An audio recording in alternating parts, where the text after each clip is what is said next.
Oke, kita lanjutkan di subbab atau subchapter 3.2 yaitu mengeksplor distribusi. Di sini kita akan menggunakan data yang berbeda lagi. Kalau tadi adalah datanya aflatoksin, maka di sini kita akan mau melihat datanya adalah ceramics. Di sini ada perusahaan manufaktur, sebuah pabrik yang menggunakan nitrit perak, silver nitrit, untuk membuat bantalan keramik, di mana bantalan keramik itu harus bisa menahan suhu hingga 1500 derajat Celcius atau lebih tinggi. Jadi minimal dia harus bisa tahan sekian. Nah, daya tahan panas dari standar alloy, ya, campuran standar ini, logam yang standar ini diketahui sudah terdistribusi normal. Jadi ada campuran yang sudah standar, logam yang sudah standar, campuran sudah standar ini yang sudah terdistribusi normal. Ini ada, ya. Kemudian perusahaan ini ceritanya membuat premium alloy yang masih baru, new premium alloy. Ceritanya ingin upgrade biar alloy yang sudah ada saat ini bisa lebih bagus lagi kualitasnya, maka dia menciptakan campuran yang baru. Cuma campuran baru ini masih perlu diuji lagi, karena yang bagus tentunya yang kita harapkan adalah yang terdistribusi normal.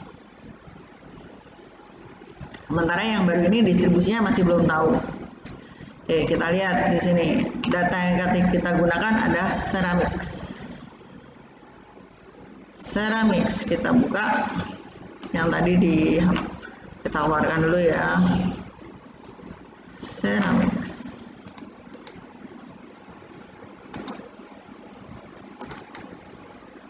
Oke, yang ini kita tutup aflatoksinnya. Nah, kita punya data hasil pengujian alloy tadi, ya, baik premium alloy maupun standard alloy. Ya, kita lihat di sini datanya ada apanya juga nih.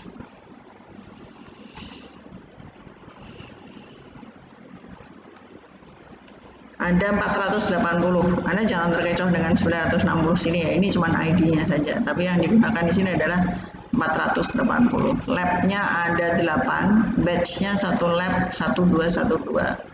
Ini temperature-nya, kemudian lab unit ID. Lihat di sini. Nah, ini ada pilihannya. Unit ID number, production lab, alloy, sama degree centigrade-nya berapa. Untuk alloy-nya, 1 ini untuk lambang premium, 2 untuk standard. Ya, 1 untuk premium, 2 untuk standard. Kita lihat di sini 1212 ya. Oh, ini ID-nya ini. Ini berarti lab 1 ya, 61, 62, 63 dan seterusnya. Oke, apa yang akan kita lakukan? To begin the analysis, kita akan melakukan analyze, descriptive statistic, explore. Yang kita masukkan adalah degree centigrade sebagai variabel dependent, kemudian alloy-nya sebagai variabel faktor, kemudian lab cases-nya by lab rudit. Setelah itu kita pilih statistik. Karena properti dari bantalan premium yang tahan panas ini tadi ya masih belum diketahui, maka kita harus membuat estimasi robust dari central tendency, dan tabel outlier-nya juga nanti kita request ya, outlier-nya agar bisa kita sisihkan. Kemudian kita klik M estimator and outliers, kemudian klik continue, klik plots. Ya, kita akan meminta uji normalitas dari data ini, kemudian tes pengujian ini akan dihitung secara individual untuk masing-masing alloy. Ya, kemudian kita pilih normality plots with test, klik continue, oke. Ya, Kita coba. Oke. Analyze descriptive statistic, explore, mana nih ya. Yang akan kita masukkan degree centigrade sebagai variabel dependent. Setelah itu faktor listnya kita masukkan alloy ya. Kemudian label cases by lab unit ID ini ya, ini kita masukkan di sini. Setelah itu kita pilih statistics ya, kita pilih M estimator dan outlier, kemudian klik continue. Setelah itu kita klik plots ya. Kita akan pilih normality plots with test. Setelah itu continue, lalu OK. Nah, tampilannya seperti ini. Nah, ini kita pivoting dulu ini. Ini harus kita pivot dulu. Oke, cara yang pivoting masih ingat ya? Ini kita double klik. Ya. Nah, ini bisa muncul seperti ini ya, pivot. Pivoting tree-nya kita aktifkan. Ya. Alloy-nya kita pindahkan ke sini. Yes. Nah, kita close, kita keluarkan ya. Jadi pastikan kursor Anda sudah di luar. Kalau masih di dalam, nggak mau. Ini bisa diubah-ubah. Premium sama standard. Keluar, ini pivotnya udah hilang. Oke, kita lihat dari tabel deskriptif yang sudah di pivot, alloy-nya kita lihat yang mana dulu nih. Oh, ini dulu deh, standar dulu.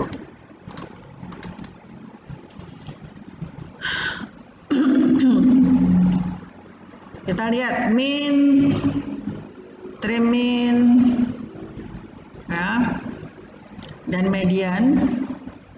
Ya, min, trim min, dan median. Ini nilainya berdekatan banget untuk yang standar 1514 ya, 1514 ini naik turun yang di digit belakang ya. Median juga 1514, jadi betul-betul nyaris selisihnya nggak jauh ya.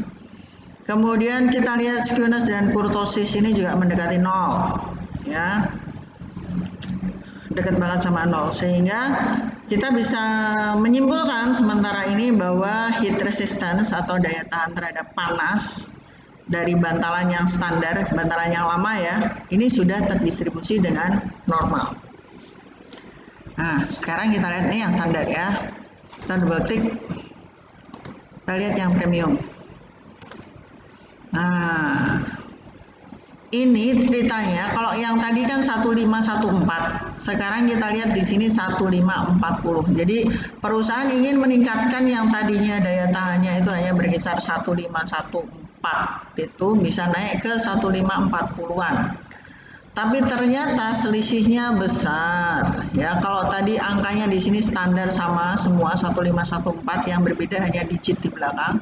Maka di sini kita lihat minnya 1542, yang di sini 1541, yang di sini 1539. Ini kalau suhu jelas selisihnya sudah beda jauh. Anda saja kalau misalnya suhunya naik 1 derajat itu ada sudah demam ya, sudah demam ya. Oke, ini dilihat dari min, trim min sama median. Jadi kalau kita lihat minnya ini lebih tinggi daripada ya, trim min sama mediannya. Ini minnya lebih tinggi daripada ini. Kita lihat skewness sama kurtosisnya. Oh, kalau yang tadi min 0, sekian ya, maka di sini skewness sama kurtosisnya 1 dan 3. Jauh lebih besar daripada yang tadi. Kalau masalah normalnya normal, tapi dibandingkan yang tadi jauh lebih normal yang tadi. Ya.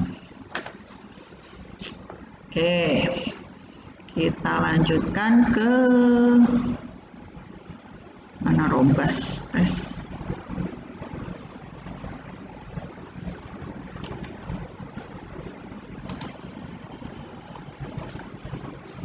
Oh ini nih M estimator. Ini adalah robust estimator, estimates of center. Di sini Huber M estimator, Takis B-Wave ya, Hempel sama Andrews Wave ya.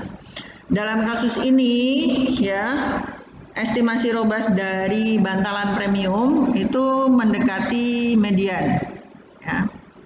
Kita lihat mendekati median. Nah, yang ini mendekati median yaitu 153,72. Mana? Nah ini 1539,72. Ini ya 7181, kita baca 72. Tapi tidak ada yang mendekati normal, sehingga ini merupakan satu indikasi bahwa ini bisa saja memang benar-benar nggak normal ya. Jadi yang kita harapkan harus lebih mendekati ke sini, tapi ternyata lebih dekat ke sini ya, lebih dekat ke mediannya. Pengennya lebih dekat sama min, tapi ternyata dia lebih dekat sama median. Kalau yang ini yang bawah yang standar udah nggak diragukan lagi, ini kan sama persis dengan yang double klik dulu ya, ini yang standar. Standar kan sama 1514, 1514, 1514. Ini di sini juga sudah sama. Tapi begitu yang premium, kita pengennya dekat sama ini 1542, tapi ternyata di sini 1540, 1539, 1540, 1539. Ya. Jadi bisa disimpulkan sementara ini adalah nggak normal. Oke, berikutnya adalah extreme value. Ya, extreme value-nya, nah di sini ada beberapa extreme value. Untuk tabel extreme value dari daftarnya di sini kita bisa melihat 5 tertinggi dan 5 terendah. Angka 5 tertinggi dan 5 angka tertinggi dan 5 angka terendah dari masing-masing alloy. Kita lihat dulu yang standar. Ya, 5 tertinggi dan 5 terendahnya seperti ini.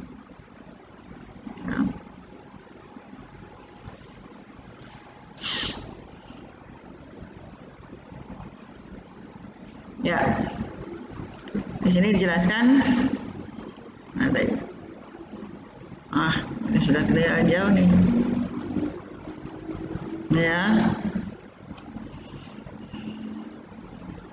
Ya, tabel nilai ekstrim di sini menyampaikan 5 nilai tertinggi dan 5 nilai terendah dari masing-masing alloy. Bantalan premium berkisar kisaran dari bantalan premium dari deviasi standar atau standar deviasi ada 5 ya, 5 standar deviasi, di atas 1 standar deviasi, di bawah rata-rata. Di bawah rata-rata. Yang premium, mana premium? Ini ya premium. Di bawah rata-rata. Rata-ratanya kan tadi 15 berapa tadi? 1542. Nah, ini 1542. Dan ternyata di sini 1530. Nah, 1530.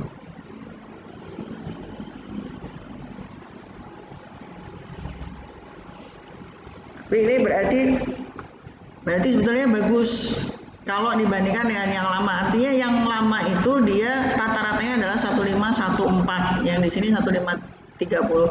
Artinya sebetulnya yang paling rendah dari premium sekalipun itu masih kemampuan menahan panasnya itu masih lebih bagus daripada yang standar.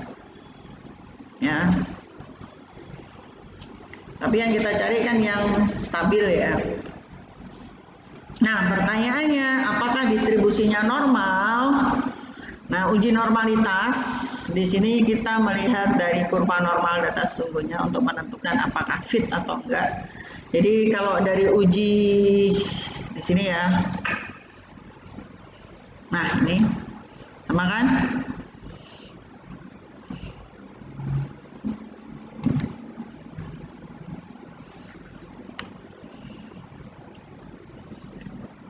Jika ujinya signifikan berarti fit ya, is poor, the fit is poor, jadi nggak normal. Jadi untuk standar alloy tesnya adalah tidak signifikan, berarti mereka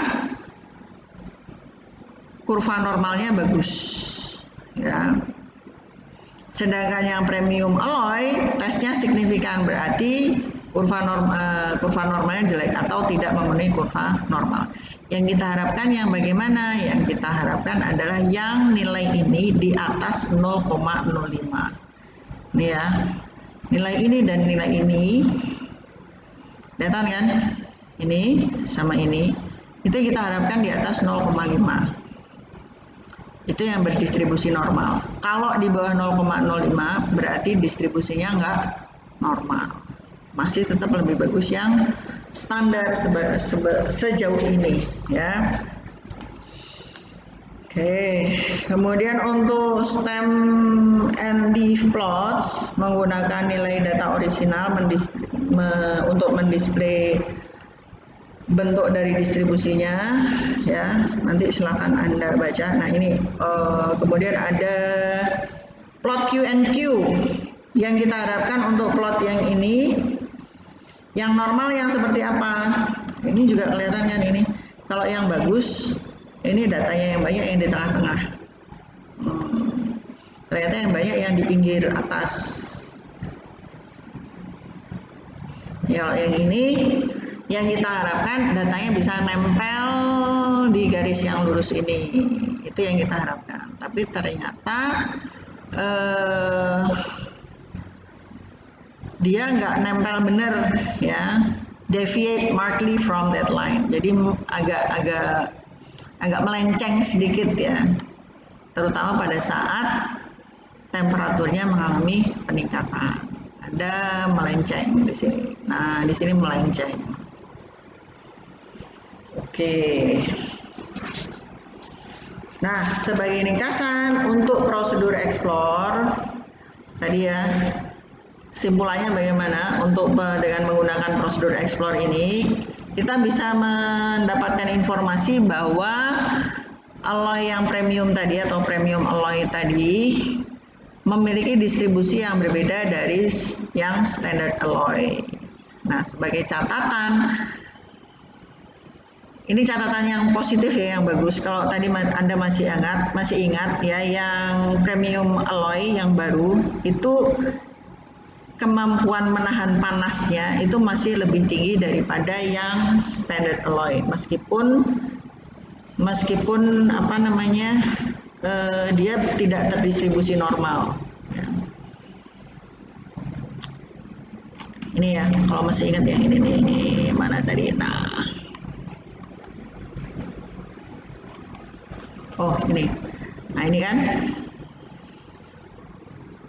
ini yang paling bawah masih lebih mampu menahan panas daripada yang tadi. Tapi yang kita harapkan adalah yang stabil, yang bisa menahan panas dengan stabil. Ya. Oke, unfortunately, sayangnya terdapat bukti bahwa reratannya mungkin bukan merupakan ukuran yang bagus untuk kecenderungan terpusat atau central tendency dari premium alloy. Namun demikian, estimasi robust dari kecenderungan sentral atau kecenderungan memusat atau central tendency mengkonfirmasi ulang bahwa memang premium alloy-nya ini bagus, cuman tadi ya tidak terdistribusi secara normal, jadi masih perlu dipertahankan. Kalau bisa lebih normal atau kemampuannya itu tidak selisih jauh ya, itu akan lebih bagus lagi. Begitu untuk chapter 3 sudah kita bahas. Silahkan nanti Anda kerjakan seperti biasa, kemudian diunggah ya. Jangan lupa jangan lupa tugasnya dikerjakan, diskusinya disampaikan di sana. Kalau ada pertanyaan nanti pada saat ketemu saya bisa ditanyakan. Saya juga akan merangkum dari pertanyaan-pertanyaan Anda di mana namanya, di forum, tapi tentunya dengan catatan hanya pertanyaan-pertanyaan yang saya anggap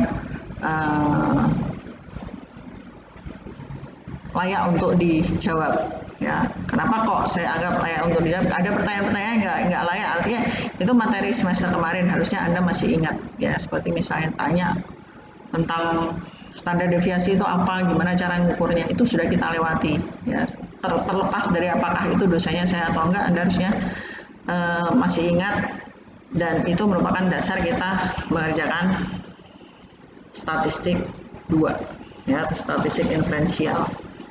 Oke, saya kira itu saja untuk pertemuan hari ini. Ketemu lagi insya Allah lain waktu. Terima kasih atas waktunya. Assalamualaikum, selamat siang.